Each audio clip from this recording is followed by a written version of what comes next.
Halo dan selamat datang kembali. Hari ini kita akan menyelami sebuah memoir yang luar biasa personal dan intens. Betul. Judulnya Broken Strings, Kepingan Masa Muda yang Patah, karya Aurélie Moiremans. Iya. Sumber kita hari ini adalah kutipan-kutipan langsung dari bukunya. Ini menceritakan perjalanan seorang remaja yang penuh mimpi di dunia hiburan, tapi tiba-tiba terperosok ke dalam hubungan yang sangat manipulatif. Dan sebelum kita mulai, mungkin perlu kita sampaikan dulu ya ke Iya, Anda betul. materi yang akan kita bahas ini. Iya. Cukup berat. Memoirnya ini secara gamblang banget mengangkat tema-tema seperti manipulasi emosional, pemaksaan, sampai kekerasan psikologis dan juga seksual. Jadi kita akan menelusurinya dengan sangat hati-hati. Tepat. Nah, yang ingin kita bedah sama-sama di sini adalah kok bisa ya tanda-tanda bahaya yang kalau kita lihat sekarang rasanya jelas banget, tapi saat itu seringkali nggak kelihatan. Terabaikan gitu ya. Iya, gimana bisa kontrol yang mencekik itu disalahartikan sebagai cinta. Dan yang paling krusial, bagaimana satu kebenaran kecil yang terungkap itu bisa jadi kunci untuk keluar dari semuanya. Oke, mari kita mulai dari awal banget. Jauh sebelum semua drama itu terjadi. Silakan. Cerita Aurélie ini kan dimulai di Brussels, Belgia. Dia datang dari keluarga yang sangat sederhana, orang tuanya pekerja keras, tinggal di apartemen kecil peninggalan neneknya. Dan dia mendeskripsikan dirinya sebagai anak yang pendiam, pemalu, Sangat penurut ya. sangat penurut. Dan ada satu perasaan yang kayaknya membekas banget dari kecil. Perasaan menjadi orang luar. Outsider gitu ya. Kayaknya jadi fondasi penting untuk memahami kerentanannya nanti, ya nggak sih? Tepat sekali. Perasaan terisolasi sejak dini itu bisa bikin seseorang jadi lebih mendambakan penerimaan dan validasi. Masuk akal. Dan validasi itu datang dalam bentuk kesempakan besar.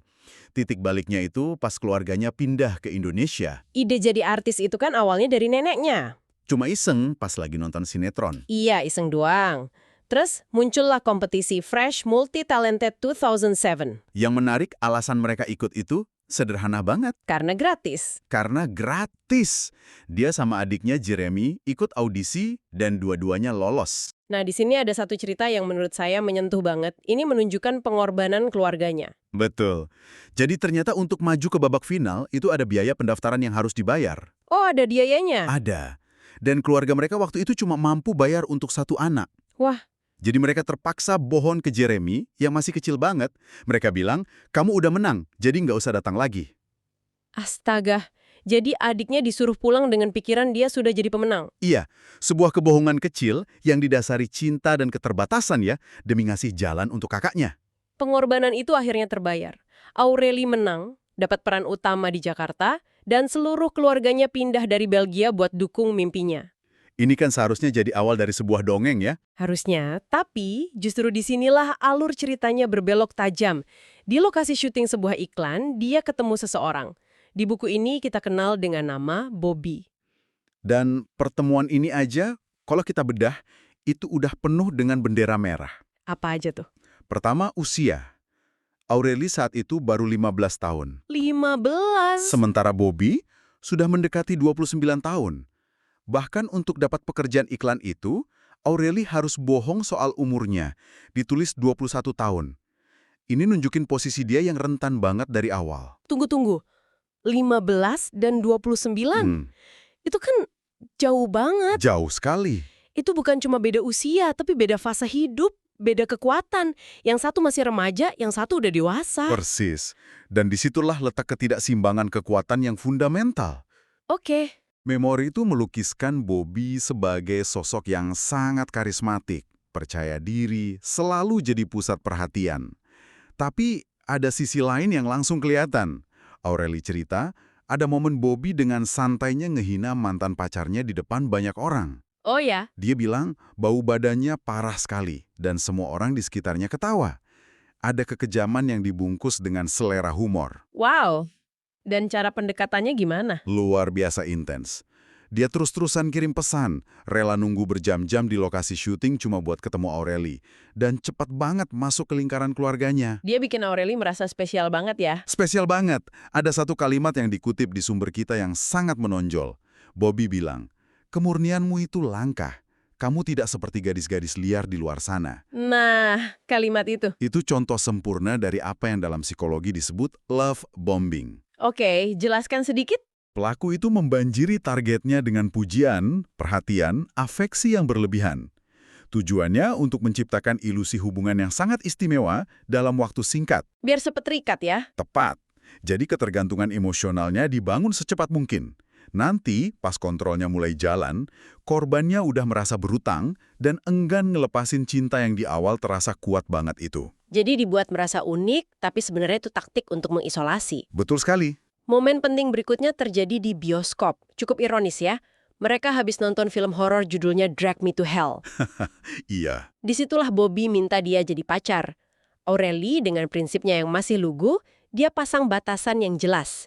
Oke pacaran, tapi untuk hubungan fisik yang lebih jauh, dia mau nunggu sampai menikah. Dan respons Bobby terhadap batasan inilah bendera merah yang paling besar. Paling terang. Gimana responnya? Dia nggak menghormati batasan itu. Dia nggak bilang, oke, aku hargai itu. Sebaliknya, dia malah ketawa dan bilang, Apa? nanti kita lihat. Wah, kalimat itu kedengarannya santai, tapi kalau dipikir-pikir, itu mengerikan. Sangat. Itu kayak bilang, pendapatmu nggak penting, pada akhirnya mauku yang akan terjadi. Tepat. Itu penolakan halus terhadap otonomi Aureli. Janji sekaligus ancaman yang dibungkus candaan. Sejak saat itu, pintu untuk kontrol yang lebih besar jadi terbuka lebar. Kontrol ini mulai lebih nyata. Jauh lebih nyata. Dia kritik kemampuan bahasa Indonesianya, nuntut afeksi fisik di depan umum, dan yang paling signifikan, dia mulai kendalikan komunikasinya. Dia maksa Aureli hapus semua kontak laki-laki di BlackBerry Messenger-nya. Jadi setelah penolakan halus di bioskop itu, sepertinya pintu untuk kontrol yang lebih besar jadi terbuka lebar ya. Dan dari sini ceritanya jadi makin gelap. Sangat gelap. Dan yang menarik adalah bagaimana semua kontrol ini awalnya bisa disalahartikan. Nunggu di lokasi syuting berjam-jam misalnya, itu kan bisa dilihat sebagai gestur romantis. Iya, oh dia perhatian banget. Betul, tapi dalam memoarnya, Aureli menggambarkannya sebagai utang yang tak terlihat. Seolah-olah setiap menit yang Bobby habiskan menunggunya adalah utang yang suatu saat harus dia bayar. Dan utang itu ditagih dengan cara yang paling mengerikan. Ini membawa kita ke eskalasi kekerasan. Iya. Memoir ini menggambarkan sebuah insiden yang disebut Aureli dentang rantainya. Suatu hari, Bobby datang ke apartemennya, ngikutin dia masuk ke kamar, kunci pintu dari dalam, lalu dengan sangat tenang, dia lepas rantai besi dari celananya dan diletakkan di lantai. Bunyi dentang rantai itu jadi semacam penanda ya. Betul. Momen ini adalah titik balik yang mengerikan. Dari kontrol psikologis, sekarang geser ke kekerasan dan pemaksaan seksual. Ini pelecehan seksual pertamanya ya? Dan ini jadi awal dari siklus yang kejam. Setiap kali ada permintaan seksual, penolakan dari Aureli selalu dijawab dengan manipulasi. Tuduhan bahwa dia nggak cukup cinta, dia egois, nggak tahu terima kasih. Itu guilt tripping tingkat tinggi. Tepat. Selain rasa bersalah, ada senjata lain yang dia pakai yang mungkin jauh lebih kuat, ancaman bunuh diri. Nah, ini. Ketika orang tua Aureli akhirnya sadar ada yang nggak beres dan coba misahin mereka, Bobby ngancam mau lompat dari gedung parkir mall. Saya penasaran, di titik ini orang tuanya kan udah lihat ada yang salah. Kenapa ancaman bunuh diri dari Bobby itu efektif banget buat bikin Aureli tetap diam? Apa yang terjadi di psikologi seseorang saat dihadapkan ancaman seperti itu? Itu pertanyaan yang sangat penting. Ancaman bunuh diri itu salah satu bentuk manipulasi emosional paling ekstrim. Kenapa? Karena itu secara efektif membebankan tanggung jawab atas hidup pelaku ke pundak korban. Korban jadi mikir, kalau dia mati, itu salahku. Rasa takut campur rasa bersalah yang luar biasa ini melumpuhkan logika. Jadi itu rantai tak terlihat yang lebih kuat dari ancaman fisik ya? Jauh lebih kuat pada tahap itu. Dan dengan rantai rasa bersalah itu, dia pasang perangkap berikutnya. Dia nuntut foto telanjang sebagai jaminan biar Aureli nggak ninggalin dia. Alasannya? Dia bilang, kalau kamu benar milikku, buktikan.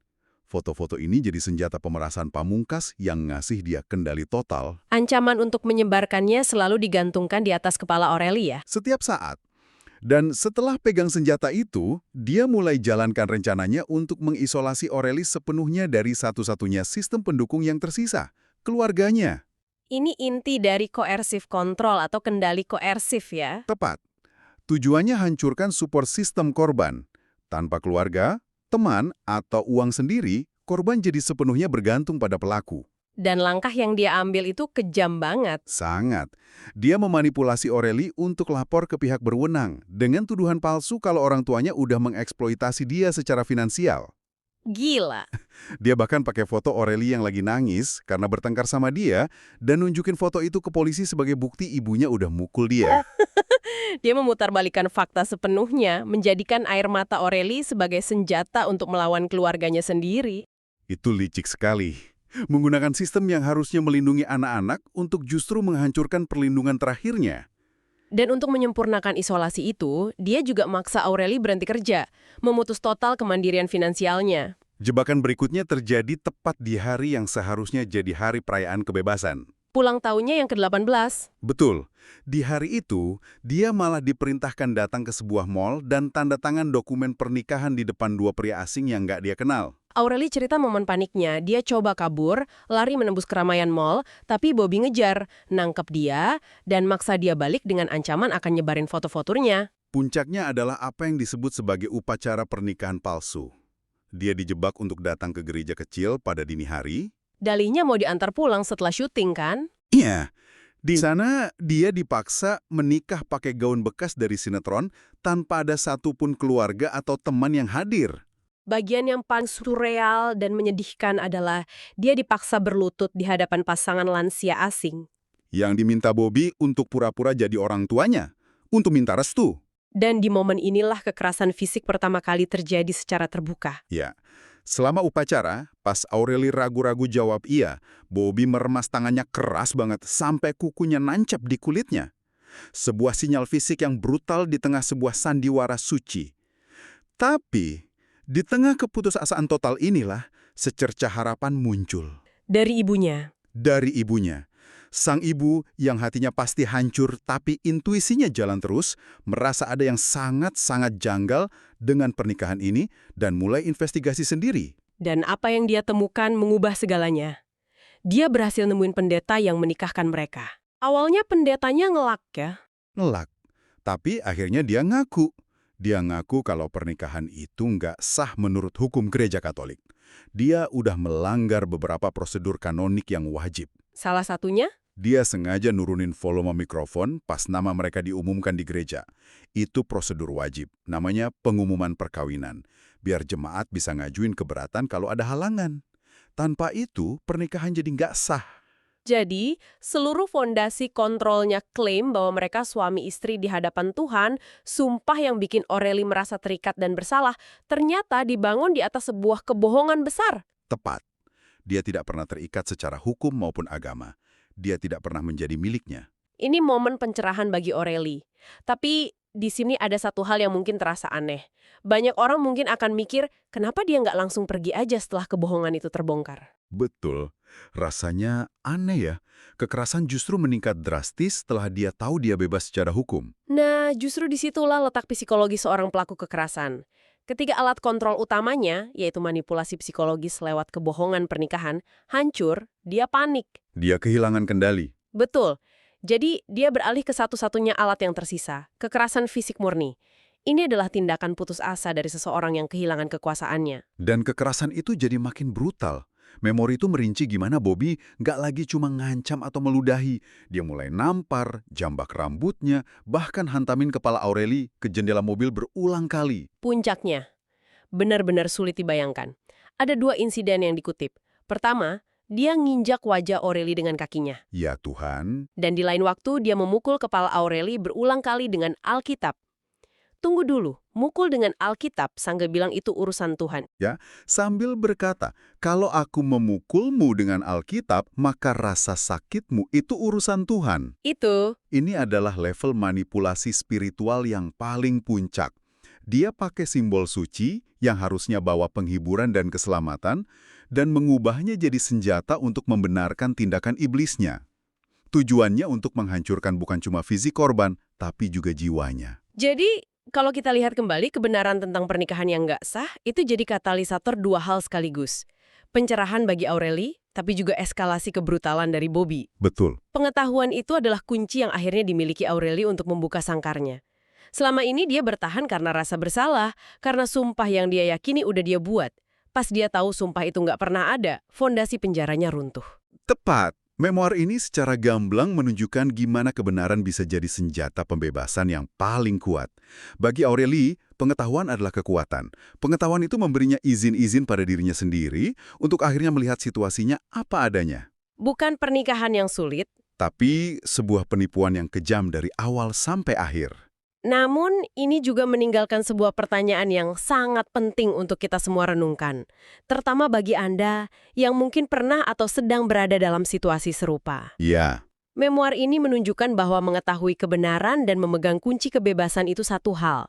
Tapi pertanyaannya adalah, ketika Anda akhirnya memegang kunci itu di tangan, bagaimana Anda bisa benar-benar membuka pintu dan melangkah keluar? Jika orang yang membangun penjara itu masih berdiri tepat di hadapan Anda, siap melakukan apa saja untuk memastikan Anda tidak pernah lolos.